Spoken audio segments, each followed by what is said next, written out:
Finalmente, e vou no sétimo pecado mortal, o sistema constitucional. Quando se fala de sistema constitucional, eu acho que deve ser revista a Constituição. Não, nada disso. O que eu acho que deve acontecer é que a Constituição deve ser cumprida. Nós, neste momento, temos uma Constituição que é pura e simplesmente ignorada. Já agora deixem-me fazer aqui um parênteses. Eu acho que a Constituição é muito extensa, portanto devia ser resumida, para que qualquer cidadão a pudesse ler, porque isto, de facto, um cidadão normal, eu imagino que mesmo aqui na sala devem ser poucos aqueles que já leram a Constituição de cima a baixo, porque é muito extensa, devia ser resumida, ou seja, alguns dos capítulos são demasiado programáticos e não deviam estar na Constituição. Mas o grande problema nem é esse. O problema que eu aqui levanto é que o sistema constitucional português foi pervertido. Absolutamente. Nós temos uma Constituição que já tem várias revisões, mas que é originária em 76, que assenta no princípio da separação de poderes. Executivo, Legislativo e Judicial. Eu peço desculpa, o que vou dizer é tão básico que parece que estou a falar com pessoas de 8 anos, mas em Portugal os políticos ainda não perceberam isto. Que é, num sistema em que há a separação de poderes, na lógica do novo regime pós-Revolução Francesa, o Parlamento tem que fazer leis e fiscalizar a atividade do governo. Portanto, o Parlamento é que manda no governo. O Executivo tem que executar, em termos da implementação, das emanações que vêm do Parlamento. E o Judicial, o que tem que fazer é garantir que as leis todas são cumpridas. Em Portugal não acontece nada disto. Então o que é que acontece? No início de cada sessão legislativa, o Parlamento, através de um mecanismo que se chama autorização legislativa, passa a capacidade legislativa para o Governo. Então passa a ser o Governo que tem a incumbência de legislar nas áreas que envolvem mais dinheiro.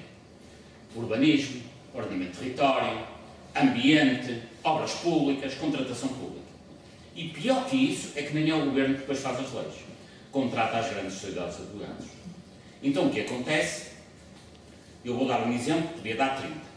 É que depois o Código da Contratação Pública não é discutido no Parlamento, já nem no Governo. É discutido na Sociedade de Advogados Cérebro Correia, que é um escritório que é ali no Chiado. Então são os advogados de Cérebro Correia que decidem qual é o Código da Contratação Pública.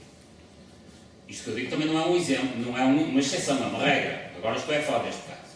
E depois, aquela sociedade faz o código, manda para o Governo, que manda para o Parlamento, e os parlamentares votam acriticamente, levantam-se e sentam-se, e está aprovado. Carimbaram, no fundo, o código.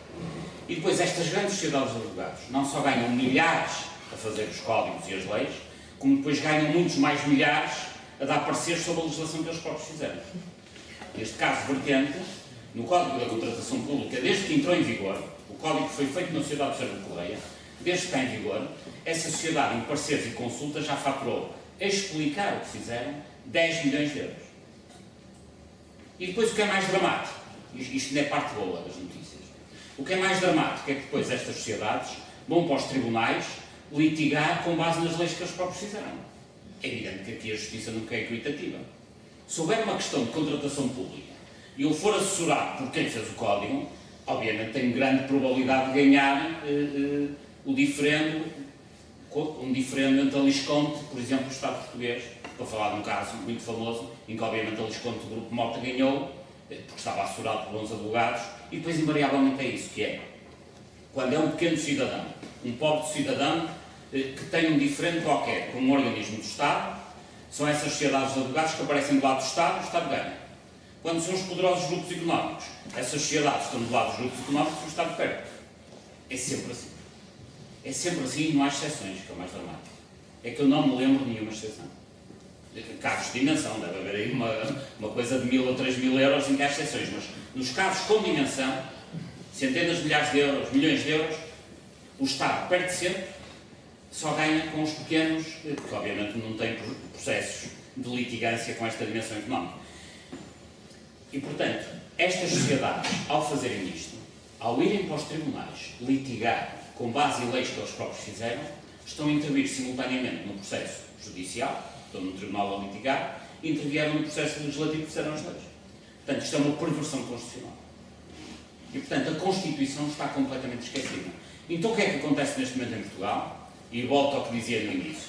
O Parlamento deve fazer leis que definam o interesse coletivo. O Executivo, executá-las. O Governo. E a Justiça funcionar. Não, neste momento o que acontece é os grandes grupos económicos determinam quais são as leis, o Governo, noutras áreas, também legisla, e o Parlamento, o que é que faz? Negócios, como já falei há pouco. E o que é que faz a Justiça? Faz todos os possíveis para que isto continue a funcionar mal.